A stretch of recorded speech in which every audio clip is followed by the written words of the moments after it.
Tonight we are making tacos. These are tacos I grew up with as a kid. And I asked my mom a couple months back, where did this recipe come from? Because I thought it came from friends of ours that were are Hispanic. And anyway, she said, no, it came from your Aunt Kermad, and which is her dad's sister. Anyway, with spreading raw hamburger, I'm going to show you how to spread raw hamburger and cook them on your grill, or you can cook them inside. And this is what you're going to end up with. They are delicious, delicious. So we're going to get started and make these tacos. All right, the first thing that we're going to do when we make these tacos is you start with a package of raw hamburger and just raw corn tortillas. Not raw, these have been cooked and you buy them, and these are the Mission corn tortillas. And I use a butter knife, and this is how I grew up making these tacos. And my mom would always sit me at the counter with a butter knife, a plate or a cookie sheet like I'm doing now, and you just put on the meat so it's really thin, but it goes on raw. This is what it looks like. And you're just gonna take it, and really important that you take it all the way to the edge, okay? And cover all the spots. Don't leave a spot open, but you want it thin. You don't want it thick, because otherwise this meat, as the meat shrinks up, it will make a big ball in the middle. So you wanna keep spreading it to the edges. And I'm taking a little bit longer to spread it just because it is on my hand, but typically you would have it on a flat surface and spread raw hamburger meat on it. And then you're gonna set it aside, and I just take plain old salt, and you're just gonna sprinkle on top so that the meat is not what I call a little bit tasteless. And then you keep making these. We're gonna make a couple more because I wanna show you something really important. You cannot stack these on top of each other with raw hamburger meat, because the meat will soak through to the tortilla that you've put on top of it from the meat on the bottom, and it will make your corn tortillas soggy, and then your tacos will fall apart when you're cooking them. So really important that when you get them going and you get about 5 or 6 of these made, just kind of stick your knife in the meat there, salt it, and then when you put them on a tray, put them so that they are not stacked directly on top of each other, and just kind of spread them out. That's why you want to have your griddle hot and ready to go. You can cook these tacos in the house in a pan. That's how I grew up. You put lard, shortening, Crisco shortening, or you can put oil. I prefer the Crisco shortening, and then you're gonna just put it down flat like that on the grill. And as you start getting these on, you can just keep putting this whole grill full of the tacos, okay? And once this starts to soften and you see it cooking a little bit on the bottom, check your flame. Everybody's griddle will cook differently. And this one, I just turned this side up a little bit, and you can keep one side of it at a lower heat. But enjoy cooking outdoors. We're here in wonderful Mesa, Gilbert, Arizona, and the weather is great right now. And it's not too hot, not too cold at all. It's getting to be hot season for us. So once these start to cook, you can, hopefully you can hear that a little bit, and it softens. You don't want to fold it until it's soft enough. Then you just take it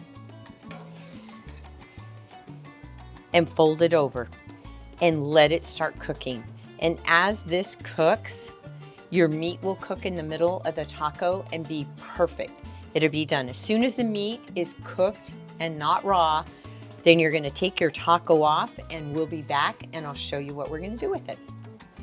All right, we are now to the part where we're gonna take these off the grill, but I wanna show you something that happens. These were purposely overstuffed with So see the bottom edge of that? When you get too much meat in there and you don't take it all the way to the edge, your corn tortillas will break on the bottom. And you don't want them to break. You want them to look like this. See the bottom of that? All closed up, so it's ready to be stuffed full of cheese. And I'm gonna show you how to do that. So these here, you don't want to put too much meat in, you want it nice and thin. So now I'm gonna show you, we're gonna come over here to the table.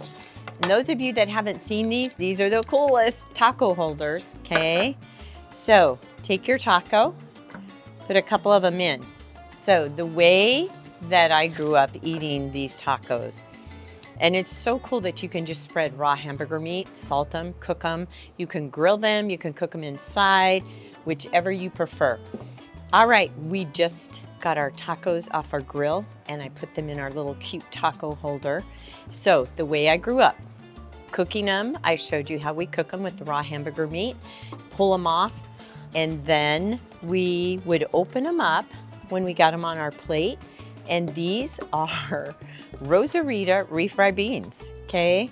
So we would stuff a little bean, stuff a little cheese. You can do cheese first or bean first, whichever you prefer. And actually, I'm gonna pull it out of there because I want a lot of cheese in mine. So you just stuff the cheese down in there with the meat and the beans. And then, how many of you know what this is? El pato or el pato?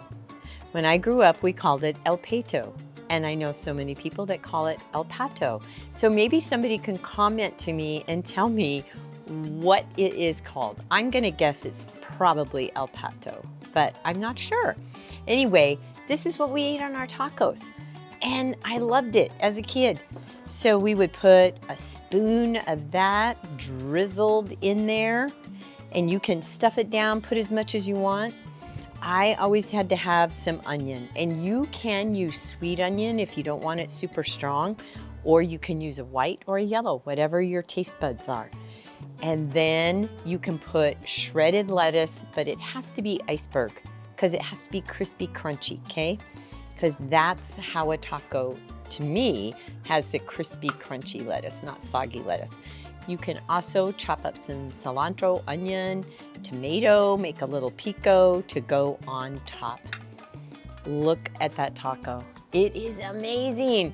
Please, please comment and tell me what you think of spreading the raw hamburger on the corn tortilla.